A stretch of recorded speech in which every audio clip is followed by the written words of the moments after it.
മുഹമ്മദ് നബി സല്ലല്ലാഹു അലൈഹി വസല്ലമയുടെ കാലഘട്ടത്തിലുള്ള ഗ്രീസിലും ഇസ്രായേലിയർക്കിടയിലുമെല്ലാം പ്രചാരത്തിലുണ്ടായിരുന്ന ഭ്രൂണ പരിണാമ ഘട്ടങ്ങളെക്കുറിച്ച അറിവുകൾ സ്വാംശീകരിച്ചുകൊണ്ടാണ് മുഹമ്മദ് നബി സല്ലല്ലാഹു അലൈഹി വസല്ലമ പരിശുദ്ധ ഖുർആനിലെ പരാമർശങ്ങൾ നടത്തിയത് എന്നതിനാൽ ആണ് ഖുർആനിൽ ഭ്രൂണ പരിണാമ ഘട്ടങ്ങളെക്കുറിച്ച കൃത്യമായ പരാമർശങ്ങൾ ഉണ്ടായത് എന്ന വാദം അടിസ്ഥാനരഹിതമാണ്. ഈ വാദം ഉണ്ടാകുന്നത് ഡോക്ടർ മോറിസ് ബുക്കായിയും ഡോക്ടർ കീത്തുമൂറുമെല്ലാം പരിശുദ്ധ ഖുർആനിലെ ഭ്രൂണ ഘട്ടങ്ങളെ കുറിച്ചുള്ള പരാമർശങ്ങൾ അവ കൃത്യവും സൂക്ഷ്മവും ആധുനിക ശാസ്ത്രീയ പഠനങ്ങളുമായി പൂർണ്ണമായി യോജിച്ചു വരുന്നതുമാണ് എന്ന വസ്തുത ഉറക്കെ പറഞ്ഞപ്പോൾ അതിനുള്ള മറുമരുന്ന് എന്നുള്ള നിലക്കാണ്. ഈ പരാമർശങ്ങളുടെ കൃത്യത യഥാർത്ഥത്തിൽ പ്രവാചകൻ സല്ലല്ലാഹു അലൈഹി വസല്ലമക്ക് വെളിപാടുകൾ വന്നു എന്നതിന്, ദൈവികമായ അറിവുകൾ ലഭിച്ചു എന്നതിന് തെളിവല്ല എന്നും സമകാലികമായ അറിവുകളെ സ്വാംശീകരിച്ചുകൊണ്ട് അദ്ദേഹം എഴുതിയത് മാത്രമാണത് എന്നുമാണ് വാദം. ഈ വാദം നമുക്ക് പരിശോധിക്കാം. ലഭ്യമായ ഗ്രന്ഥങ്ങളിൽ ഏറ്റവും പുരാതനമായി ഭ്രൂണ ഘട്ടങ്ങളെ കുറിച്ച അറിവ് നൽകുന്ന ഗ്രന്ഥം ക്രിസ്തുവിന് 1400 വർഷങ്ങൾക്ക് മുമ്പ് രചിക്കപ്പെട്ടത് എന്ന് കരുതപ്പെടുന്ന ഗർഭോപനിഷത്താണ്. കൃഷ്ണ യജുർവേദത്തിന്റെ സംന്യാസ ഉപനിഷത്തായി കരുതപ്പെടുന്ന ഗർഭോപനിഷത്ത് പിപ്പിലാദ മഹർഷി രചിച്ചതാണ് എന്നാണ് കരുതപ്പെടുന്നത്. ഭ്രൂണത്തിന്റെ ഘട്ടങ്ങളെ കുറിച്ച് സ്ത്രീ പുരുഷന്മാരുടെ ഭ്രൂണ നിർമ്മാണത്തിലുള്ള പങ്കിനെ കുറിച്ച് എല്ലാം കൃത്യമായ വീക്ഷണം അവതരിപ്പിക്കുന്ന ഗ്രന്ഥമാണ് ഗർഭോപനിഷത്ത്. ഗർഭോപനിഷത്തിൽ വളരെ വിശദമായി 2, 3, 4 വചനങ്ങളിൽ പറഞ്ഞിട്ടുള്ള കാര്യങ്ങളെ നമുക്ക് ഇങ്ങനെ സംശീകരിക്കാം. വിവിധങ്ങളായ പദാർത്ഥങ്ങളിൽ നിന്ന് ഉത്ഭൂതമാകുന്ന രസത്തിൽ നിന്ന് രക്തവും, അതിൽ നിന്ന് മാംസവും, അതിൽ നിന്ന് മേധസ്സും, അതിൽ നിന്ന് സ്നായുവും, അതിൽ നിന്ന് അസ്ഥിയും, അതിൽ നിന്ന് മജ്ജയും ഉണ്ടാകുന്നു. മജ്ജയിൽ നിന്നാണ് ശുക്ലം ഉണ്ടാകുന്നത്. 2, പുരുഷന്റെ ശുക്ലവും സ്ത്രീയുടെ ആർത്തവരക്തവും അഥവാ ശോണിതവും ചേർന്നാണ് ഗർഭം ഉണ്ടാകുന്നത്. 3, ഋതുസമയത്ത് ഉചിതമായ രീതിയിൽ ഗർഭധാരണം നടന്നാൽ ശുക്ലവും ശോണിതവും ചേർന്ന് ഒരൊറ്റ രാത്രി കൊണ്ട് കലലമായി പരിണമിക്കും. 4, ഗർഭസ്ഥ ശിശു 7 രാത്രികൾ കൊണ്ട് ബുദ്ബുദവും 15 ദിവസങ്ങൾ കൊണ്ട് പിണ്ഡാകാരവും 1 മാസം കൊണ്ട് കഠിനവുമായി തീർന്നു. 5, 2 മാസം കൊണ്ട് തലയും 3 മാസം കൊണ്ട് കാലും 4-ാം മാസം മുട്ടുകളും അരയും വയറും 5-ാം മാസം പൃഷ്ഠം, നട്ടെല്ല് എന്നിവയും രൂപപ്പെടുന്നു. 6, 6-ാം മാസത്തിലാണ് വായി, മൂക്ക്, ചെവി, കണ്ണുകൾ എന്നിവ രൂപപ്പെടുന്നത്. 7, 7-ാം മാസത്തിൽ കുഞ്ഞ് ജീവസ്പന്ദത്തോടെ പുഷ്ടിപ്പെടുന്നു. 8, പരിപൂർണ ശരീരം രൂപം പ്രാപിക്കുന്നത് 8-ാം മാസത്തിലാണ്. 9, ശുക്ലമാണ് അധികമെങ്കിൽ ആൺകുഞ്ഞും ആർത്തവരക്തമാണ് അഥവാ ശോണിതമാണ് അധികമെങ്കിൽ പെൺകുഞ്ഞും, രണ്ടും തുല്യമാണെങ്കിൽ നപുംസകവുമാണ് ഉണ്ടാവുക. 10, സ്ത്രീ പുരുഷ സംയോഗം നടക്കുന്ന സന്ദർഭത്തിലെ ദമ്പതിമാരുടെ മനോവ്യഥ കാരണമാണ് കുഞ്ഞിന് അംഗവൈകല്യങ്ങൾ ഉണ്ടാകുന്നത്. 11, വായുവിനാൽ ശുക്ല ശോണിതങ്ങൾ ഭേദിക്കപ്പെടുന്നതിനാലാണ് ഇരട്ടകളും മറ്റുമുണ്ടാകുന്നത്.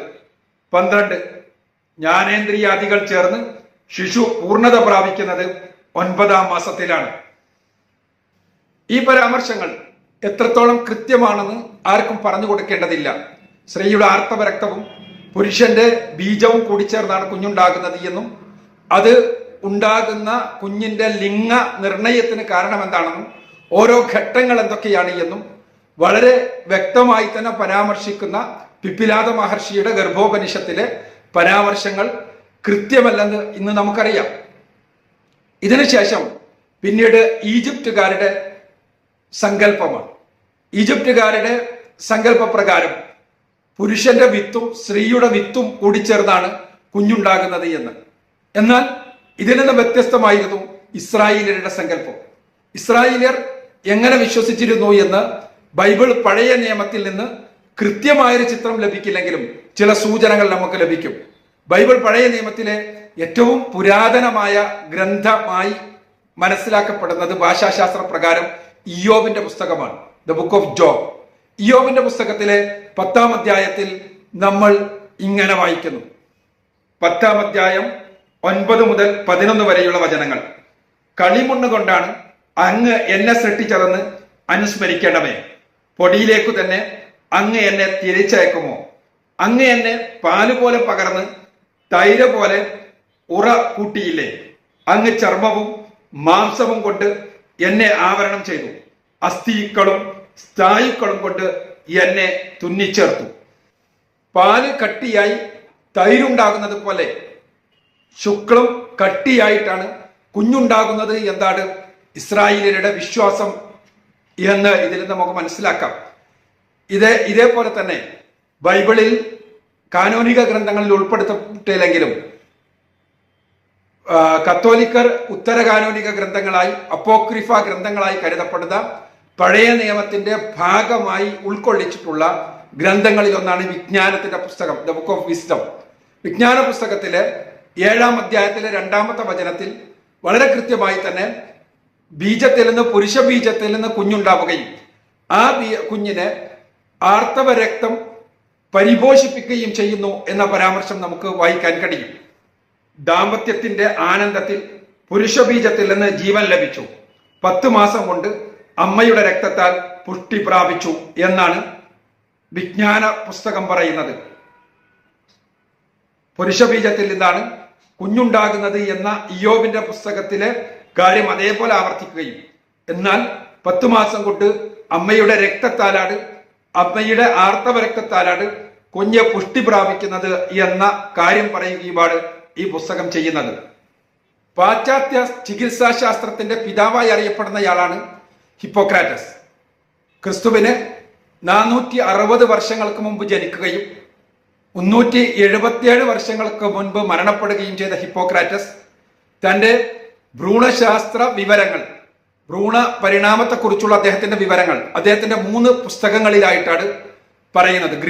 ഗ്രീക്കിൽ നിന്ന് ഇംഗ്ലീഷിലേക്ക് പരിഭാഷപ്പെടുത്തപ്പെട്ടിട്ടുണ്ട് പ്രസ്തുത 3 പുസ്തകങ്ങൾ. റെജിമൻ അഥവാ ചികിത്സാശാസ്ത്രം, സീഡ് അഥവാ വിത്ത്, നേച്ചർ ഓഫ് ദി ചൈൽഡ് അഥവാ കുഞ്ഞിന്റെ പ്രകൃതം തുടങ്ങിയ പുസ്തകങ്ങളിൽ അദ്ദേഹം വളരെ വിശദമായി തന്നെ എങ്ങനെയാണ് കുഞ്ഞുണ്ടാകുന്നത് എന്ന തന്റെ വീക്ഷണം അവതരിപ്പിക്കുന്നുണ്ട്. അവയെ നമുക്ക് ഇങ്ങനെ സംഗ്രഹിക്കാം. എല്ലാ പ്രാപഞ്ചിക പ്രതിഭാസങ്ങളും അഗ്നിയും ജലവും ചേർന്നാണ് ഉണ്ടാകുന്നത്. ഇതിൽ അഗ്നിയാണ് ഭ്രൂണത്തിന് കാരണമായി തീരുന്നത്. 2, മാതാവും പിതാവും ശുക്ലം ഉൽപ്പാദിപ്പിക്കുന്നുണ്ട്.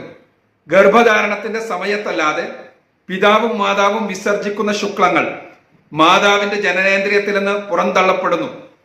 ഗർഭധാരണക്കാലത്ത് ഈർപ്പത്താൽ ഗർഭാശയ രന്ധ്രം ചുരുങ്ങുന്നതിനാൽ രണ്ടുപേരുടെയും ശുക്ലങ്ങൾ അവിടെ തങ്ങുകയും കൂടിച്ചേരുകയും ചെയ്യുന്നു. 3, ശരീരത്തിന്റെ വ്യത്യസ്ത ഭാഗങ്ങളിൽ നിന്നാണ് ശുക്ലം ഉണ്ടാകുന്നത്. ശക്തമായ ശാരീരിക അവയവങ്ങളിൽ നിന്ന് ബലമുള്ള ബീജവും അശക്തമായ ശാരീരിക അവയവങ്ങളിൽ നിന്ന് അബല ബീജവും ഉണ്ടാകുന്നു. 4, രണ്ടുപേരുടെയും ശുക്ലത്തിൽ സ്ത്രീ ബീജവും പുരുഷ ബീജവും ഉണ്ടായിരിക്കും. 5, ബല ബീജവും അബല ബീജവും എങ്ങനെ യോജിക്കുന്നു എന്നതിനനുസരിച്ചായിരിക്കും കുഞ്ഞിന്റെ ലിംഗം നിർണയിക്കപ്പെടുക. സ്ത്രീയും പുരുഷനും ഉൽപ്പാദിപ്പിക്കുന്നത് ശക്തമായ ബീജങ്ങളാണെങ്കിൽ അവ കൂടിച്ചേർന്നുണ്ടാകുന്നത് ആൺകുഞ്ഞും, അശക്തമായ ബീജങ്ങളാണെങ്കിൽ അവ കൂടിച്ചേർന്നുണ്ടാകുന്നത് പെൺകുഞ്ഞുമായിരിക്കും. 6, ഒരാൾ ശക്തമായ ബീജവും മറ്റേയാൾ അശക്തമായ ബീജവുമാണ് ഉത്പാദിപ്പിക്കുന്നതെങ്കിൽ ഏത് ബീജമാണോ കൂടുതലുള്ളത് അതിനനുസരിച്ചാണ് കുഞ്ഞിന്റെ ലിംഗം നിർണയിക്കപ്പെടുക. 7, ബീജങ്ങൾ കൂടിച്ചേർന്നുണ്ടാകുന്ന ഭ്രൂണത്തിലേക്ക് മാതൃരക്തമെത്തി അത് കട്ടപിടിച്ചുകൊണ്ടാണ് ഗർഭസ്ഥ ശിശുവിന്റെ ശരീരത്തിൽ മാംസം വളരുന്നത്. 8, മാംസം വളരുന്നതിനനുസരിച്ച് അവയങ്ങളെല്ലാം ഒന്നിച്ചാണ് രൂപീകരിക്കപ്പെടുന്നത്. 9, ആൺകുഞ്ഞിന്റെ അവയവങ്ങൾ വളരാൻ 30 ദിവസങ്ങൾ മതി. പെൺകുഞ്ഞിന്റെ അവയവ വളർച്ചയ്ക്ക് പരമാവധി 42 ദിവസങ്ങളാണ് വേണ്ടത്. ഹിപ്പോക്രാറ്റസിന് ശേഷം പ്രസക്തമായ ഭ്രൂണ ഘട്ടങ്ങളെക്കുറിച്ച് പരാമർശങ്ങൾ നടത്തുന്നത് മഹാനായ ഗ്രീക്ക് തത്വജ്ഞാനിയായി അറിയപ്പെടുന്ന അരിസ്റ്റോട്ടിൽ തന്നെയാണ്. ക്രിസ്തുവിന് മുൻപ് 384 ജനിക്കുകയും 322 മരണപ്പെടുകയും ചെയ്ത അദ്ദേഹത്തിന്റെ on the generation of animals, ജന്തുക്കളുടെ ഉൽപ്പത്തിയെ പറ്റി എന്നുള്ള ഗ്രന്ഥത്തിൽ ഭ്രൂണത്തിന്റെ ഉൽപ്പത്തിയെയും ഘട്ടങ്ങളെയും കുറിച്ച് വിശദമായി പരാമർശിക്കുന്നുണ്ട്. അന്ന് നിലവിലുണ്ടായിരുന്നത് 2 സിദ്ധാന്തങ്ങളാണ്. ഒന്ന് പ്രീഫോർമേഷൻ തിയറി എന്ന് പിൽക്കാലഘട്ടത്തിൽ അറിയപ്പെട്ട സിദ്ധാന്തം. ഒന്നുകിൽ ബീജത്തിലോ അല്ലെങ്കിൽ സ്ത്രീയുടെ ആർത്തവരക്തത്തിലോ അല്ലെങ്കിൽ സ്ത്രീയുടെ സ്രവത്തിലോ ഒരു ചെറിയ കുഞ്ഞ് ഒളിച്ചിരിപ്പുണ്ട് എന്നും അത് വളരുക മാത്രമാണ് ഗർഭാശയത്തിൽ വെച്ച് ചെയ്യുന്നത് എന്നുമുള്ള സിദ്ധാന്തത്തെയാണ് പ്രീഫോർമേഷൻ തിയറി എന്ന് പറയുക. എന്നാൽ രണ്ടാമത്തേത് എപ്പിജനസിസ് എന്നറിയപ്പെടുന്ന സിദ്ധാന്തമാണ്. അഥവാ അതനുസരിച്ച് ആർത്തവരക്തം ശുക്ലത്തിന്റെ സാന്നിധ്യത്തിൽ മെല്ലെ കട്ടിപിടിച്ച് അതിൽ നിന്ന് ഓരോ അവയവങ്ങളെല്ലാം രൂപീകരിച്ച് വരികയാണ് ചെയ്യുന്നത് എന്നുള്ളതാണ് ആ സിദ്ധാന്തം. അരിസ്റ്റോട്ടിൽ എപ്പിജനസ് സിദ്ധാന്തത്തിന്റെ വക്താവായിരുന്നു. അദ്ദേഹത്തിന്റെ ഭ്രൂണശാസ്ത്ര പരാമർശങ്ങളെ, ഭ്രൂണഘട്ടങ്ങളെ കുറിച്ചുള്ള പരാമർശങ്ങളെ നമുക്ക് ഇങ്ങനെ സംഗ്രഹിക്കാം. പാൽ ഉറകൂട്ടാൻ വേണ്ടി റന്നറ്റ് ഉപയോഗിക്കുന്നത് പോലെ മാതൃശരീരത്തിൽ നിന്നുള്ള സ്രവങ്ങളെ കട്ടിയാക്കുകയാണ് പുരുഷ ശരീരത്തിൽ നിന്ന് സ്രവിക്കപ്പെടുന്ന ശുക്ലത്തിന്റെ ധർമ്മം. അതിനാൽ മാതൃസ്രവമാണ് യഥാർത്ഥത്തിൽ അടിസ്ഥാന വസ്തു. പാലിനെ കട്ടിയാക്കുക എന്നതിൽ കവിഞ്ഞ പ്രാധാന്യമൊന്നും തന്നെ ഉറ കൂട്ടുന്ന പ്രക്രിയയിൽ റന്നറ്റിന് ഇല്ലാത്തതുപോലെ മാതൃരക്തത്തെ കട്ടിയാക്കുക മാത്രമാണ് ശുക്ലം ചെയ്യുന്നത്. 2, ഇങ്ങനെ കട്ടിയായി തീർന്ന് ഉറകൂടിയ മാതൃരക്തത്തിൽ നിന്ന് രൂപപ്പെടുന്ന ഭ്രൂണം മണ്ണിൽ നട്ടുപിടിപ്പിച്ച വിത്ത് വളരുന്നത് പോലെ മെല്ലെ വളർന്നു വരികയാണ് ചെയ്യുന്നത്. 3, ഗർഭസ്ഥ ശിശുവിന്റെ ശരീരത്തിൽ ആദ്യമായി പ്രവർത്തനം ആരംഭിക്കുന്നത് ഹൃദയമാണ്. 4, ഹൃദയത്തിൽ നിന്ന് ആരംഭിക്കുന്ന രക്തധമനികൾ ശരീരത്തിലാകമാനം വിന്യസിക്കപ്പെടുന്നു. 5, ശരീരാവയവങ്ങളുടെ രൂപീകരണം നടക്കുന്നത് താപത്തിന്റെയും തണുപ്പിന്റെയും പ്രവർത്തന ഫലമായിട്ടാണ്. ചില അവയവങ്ങൾ ഘനീഭവിക്കപ്പെടുന്നത് താപത്താലാണെങ്കിൽ മറ്റ് ചിലവ ഉണ്ടാകുന്നത് തണുപ്പിനാലാണ്. 6, പോഷകാഹാരം രക്തത്തിലൂടെ ശരീരാവയവങ്ങളിലേക്ക് ഒലിച്ചിറങ്ങുമ്പോഴാണ് അതിന്റെ ഒപ്പം തന്നെയുള്ള മാംസം രൂപീകരിക്കപ്പെടുന്നത്. മാംസം രൂപീകരിക്കപ്പെടുന്നതോടെ തണുപ്പ് അതിനെ ഘനീഭവിപ്പിക്കുന്നു. 7, ആന്തരിക താപത്താൽ ദ്രാവകങ്ങൾ ദൃഢമായി തീരുന്നതിനാലാണ് എല്ലുകളും സ്നായുക്കളുമെല്ലാം ഉണ്ടാകുന്നത്. അതുകൊണ്ടാണ് ഇവയെ തീ കൊണ്ട് വിഘടിപ്പിച്ച് നശിപ്പിക്കാൻ കഴിയാത്തത്. 8, നാം ഭക്ഷണ പദാർത്ഥങ്ങൾ ചൂടാക്കിയും തണുപ്പിച്ചുമെല്ലാം നിർമ്മിച്ചെടുക്കുന്നത് പോലെ തന്നെ ഗർഭാശയത്തിനകത്തെ ചൂടും തണുപ്പും നമ്മുടെ അവയവങ്ങളെയെല്ലാം ചുട്ടെടുക്കുകയാണ് ചെയ്യുന്നത്. 9, ചൂടാക്കിയ ദ്രാവകങ്ങൾക്ക് മുകളിലുണ്ടാവുന്ന പാടയെ പോലെയാണ് മാംസത്തിന് പുറത്തെ പാടയായി തൊലിയുണ്ടാകുന്നത്. 10, എല്ലാവിധ ഇന്ദ്രിയാനുഭവങ്ങളുടെയും കേന്ദ്രമായ ഹൃദയം രൂപീകരിക്കപ്പെട്ട ശേഷം അതിന്റെ താപഫലമായിട്ടാണ് മസ്തിഷ്കം രൂപപ്പെടുന്നത്. മറ്റു ശാരീരിക അവയവങ്ങൾ ഉണ്ടാകുന്നതിന് മുൻപ് തന്നെ മസ്തിഷ്കത്തെ പൊതിഞ്ഞുകൊണ്ടുള്ള ശാരീരിക വ്യവസ്ഥകൾ രൂപപ്പെടുന്നത് അതുകൊണ്ടാണ്. ഹിപ്പോക്രാറ്റസിന്റെയും അരിസ്റ്റോട്ടിലിന്റെയുമെല്ലാം ഭ്രൂണ പരിണാമ സിദ്ധാന്തങ്ങളെ ക്രോഡീകരിക്കുകയും തൻ്റെതായ വീക്ഷണങ്ങൾ അവതരിപ്പിക്കുകയും ചെയ്ത മഹാനായ ശാസ്ത്രജ്ഞനാണ് ഗാലൻ. ക്രിസ്താബ്ദം 129 ജനിക്കുകയും 210 മരണപ്പെടുകയും ചെയ്ത അദ്ദേഹത്തിന്റെ ഓൺ സെമൻ, ശുക്ലത്തെപ്പറ്റി, on the formation of foetus, ഭ്രൂണത്തിന്റെ ഗർഭസ്ഥ ശിശുവിന്റെ രൂപീകരണത്തെപ്പറ്റി, ഓൺ ദ നാച്ചുറൽ ഫാക്കൽറ്റീസ്, പ്രകൃതി പ്രഭാവങ്ങളെപ്പറ്റി തുടങ്ങിയ 3 ഗ്രന്ഥങ്ങളിൽ ഭ്രൂണത്തെക്കുറിച്ചുള്ള തന്റെ വീക്ഷണങ്ങൾ അദ്ദേഹം അവതരിപ്പിക്കുന്നുണ്ട്. ആ വീക്ഷണങ്ങളെ നമുക്ക് ഇങ്ങനെ സംഗ്രഹിക്കാം. ഗർഭാശയത്തിലെത്തുന്ന ശുക്ലമാണ് ജന്തുവിന്റെ രൂപീകരണത്തിന് നിമിത്തമാകുന്ന സജീവമായ തത്വം. 2, 6-ാം ദിവസം ശുക്ലം ഇല്ലാതെയാവുകയും പകരം ഭ്രൂണം വളരാൻ ആരംഭിക്കുകയും ചെയ്യുന്നു. ഭ്രൂണ വളർച്ച നടക്കുന്നത് മാതൃശരീരത്തിൽ രൂപപ്പെടുന്ന ആർത്തവരക്തം ശുക്ലത്തെ പോഷിപ്പിക്കുമ്പോഴാണ്. 3, ശുക്ലത്തെ രക്തം പരിപോഷിപ്പിക്കുമ്പോൾ അത് ഒരു മാംസപിണ്ഡമായി തീരുന്നു. ഹൃദയമോ കരളോ മസ്തിഷ്കമോ ഇല്ലാതെ തന്നെ ഈ മാംസപിണ്ഡം നിലനിൽക്കുകയും വളരുകയും ചെയ്യുന്നു.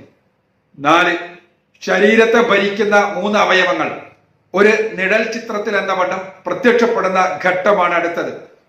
ഈ അവയവങ്ങൾ കൂടുതൽ വ്യക്തതയോടെ ദൃശ്യമാകുന്നതോടൊപ്പം തന്നെ വയറിന്റെ ഭാഗങ്ങളും മെല്ലെ പ്രത്യക്ഷപ്പെടാൻ ആരംഭിക്കുന്നു. 5, ഇതിനുശേഷം ശാരീരിക അവയവങ്ങൾ വേർപിരിയുകയും കൃത്യമായി കാണാനാവുന്ന അവസ്ഥ സംജാതമാവുകയും ചെയ്യുന്നു. 6, ശരീരത്തിലെ കൊമ്പുകളും ചില്ലകളുമെല്ലാം പ്രത്യക്ഷീഭവിക്കുന്നു. അങ്ങനെ കുഞ്ഞിന്റെ ശരീരം പൂർണ്ണ രൂപം പ്രാപിക്കുന്നു. പ്രവാചകൻ സല്ലല്ലാഹു അലൈഹി വസല്ലമയുടെ കാലഘട്ടത്തിൽ ഉണ്ടായിരുന്ന ഭ്രൂണശാസ്ത്ര വിവരങ്ങളാണ് നമ്മളിവിടെ പറഞ്ഞത്. ഇതിലെല്ലാം തന്നെ ഒരുപാട് അബദ്ധങ്ങളുണ്ട് എന്ന് ഇന്ന് നമുക്കറിയാം. ഈ അബദ്ധങ്ങൾ ഒരെണ്ണം പോലും പരിശുദ്ധ ഖുർആനിൽ സ്ഥാനം പിടിച്ചിട്ടില്ല എന്നുള്ള വസ്തുത നിങ്ങൾക്ക് ആർക്കും പരിശോധിച്ചാൽ കാണാൻ കഴിയും. ആർത്തവരക്തത്തിൽ നിന്നാണ് കുഞ്ഞുണ്ടാകുന്നത് എന്നുള്ള അബദ്ധം, ആർത്തവരക്തവും പുരുഷബീജവും കൂടിച്ചേർന്നാണ് കുഞ്ഞുണ്ടാകുന്നത് എന്ന അബദ്ധം, പുരുഷബീജത്തിൽ നിന്ന് മാത്രമായി കുഞ്ഞുണ്ടാവുകയും ആർത്തവരക്തം അതിനെ പരിപോഷിപ്പിക്കുകയും ചെയ്യുന്നു എന്ന അബദ്ധം, കുഞ്ഞിന്റെ വ്യത്യസ്തങ്ങളായ ഘട്ടങ്ങളെ കുറിച്ചുള്ള അബദ്ധങ്ങൾ, പുരുഷനും സ്ത്രീയുമായി തീരുന്നതിന്റെ പിന്നിലുള്ള യാഥാർത്ഥ്യത്തെക്കുറിച്ചുള്ള അബദ്ധങ്ങൾ, ഇങ്ങനെ ഒരുപാട് നമുക്ക് ഇവിടെയെല്ലാം കാണാൻ കഴിയും. ഇത് ഒന്നും തന്നെ ഒരെണ്ണം പോലും പരിശുദ്ധ ഖുർആനിൽ സ്വാധീനിച്ചിട്ടില്ല. ഇവയിലെ ചില പരാമർശങ്ങൾ, ആ പരാമർശങ്ങൾ ചിലപ്പോൾ പരിശുദ്ധ ഖുർആനിലെ പരാമർശങ്ങളുമായി യോജിച്ചു വരുന്നുണ്ടാകാം. പക്ഷേ അവിടെ നമ്മൾ മനസ്സിലാക്കേണ്ടത് ഇവയെല്ലാം മുഹമ്മദ് നബി പഠിക്കുകയും ഇതിൽ അബദ്ധങ്ങൾ മുഴുവനും ഇല്ലാതെ സുബദ്ധങ്ങൾ മാത്രമെടുത്ത് ഒരു ഗ്രന്ഥം എഴുതുകയും ചെയ്തു എന്നാണ് വാദമെങ്കിൽ മുഹമ്മദ് നബി ഏത് രൂപത്തിലുള്ള ഒരാളായിരുന്നു എന്ന് ആണ് ഇവർ സങ്കല്പിക്കുന്നത് എന്നാണ് പറയേണ്ടത്. കാരണം ദിവ്യമായ വെളിപാടില്ലാതെ അന്നത്തെ ഗ്രീക്ക് ജ്ഞാനവും ഭാരതീയ ജ്ഞാനവും ഇസ്രായേലരുടെ ജ്ഞാനവുമെല്ലാം പരിശോധിച്ച് അതിൽ സത്യമായത് മാത്രം വേർതിരിച്ച് അസത്യമായതെല്ലാം തള്ളിക്കളഞ്ഞ് അങ്ങനെ വളരെ കൃത്യമായൊരു ഫിൽട്രേഷന് മുഹമ്മദ് റസൂലുള്ളാഹി സ്വല്ലല്ലാഹു അലൈഹി വസല്ലമ വിധേയമാക്കി എന്നാണെങ്കിൽ അദ്ദേഹത്തിന് എന്തോ ദിവ്യമായ കഴിവുണ്ടായിരുന്നു എന്ന് തന്നെ അംഗീകരിക്കേണ്ടി വരും എന്ന കാര്യത്തിൽ സംശയമില്ല. കാരണം മുഹമ്മദ് റസൂലുള്ളാഹി സ്വല്ലല്ലാഹു അലൈഹി വസല്ലമയുടെ കാലഘട്ടത്തിൽ അത്തരം ഒരു ഫിൽട്രേഷൻ ഒരിക്കലും ഒരു സാധാരണ മനുഷ്യന് സാധ്യമാകുന്നതായിരുന്നില്ല. അന്നത്തെ കാലത്തെ ഭ്രൂണശാസ്ത്രപരമായ അറിവുകളിലുള്ള അബദ്ധങ്ങൾ ഒന്നും തന്നെ പരിശുദ്ധ ഖുർആനിലില്ല. ഖുർആൻ പൂർണ്ണമായും സത്യസന്ധമായി മാത്രം കാര്യങ്ങൾ പറയുന്നു, ഒരൊറ്റ അബദ്ധവും ഇല്ലാതെ. അത് തന്നെയാണ് ഖുർആനിന്റെ സവിശേഷത. അഫലാ യതദബ്ബറൂനൽ ഖുർആന വലൗ കാന മിൻ ഇൻദി ഗൈരില്ലാ ലാ വജദൂ ഫീഹി ഇഖ്തിലാഫൻ കസീറ. അവർ ഖുർആനിനെ കുറിച്ച് ചിന്തിക്കുന്നില്ലേ, അതെങ്ങാനും പടച്ചവന്റെ പക്കൽ നിന്നുള്ളതല്ലായിരുന്നുവെങ്കിൽ അവർക്കതിൽ ധാരാളം വൈരുദ്ധ്യങ്ങൾ, ധാരാളം അബദ്ധങ്ങൾ കണ്ടെത്താൻ കഴിയുമായിരുന്നു. ഇല്ല, ഖുർആനിൽ ഒരു അബദ്ധവുമില്ല. അത് അവതരിപ്പിക്കപ്പെട്ട കാലഘട്ടത്തിലെ ഒരു അബദ്ധത്തിന്റെയും ഒരു സ്വാധീനവും ഖുർആനിലില്ല എന്നുള്ളതാണ് വാസ്തവം.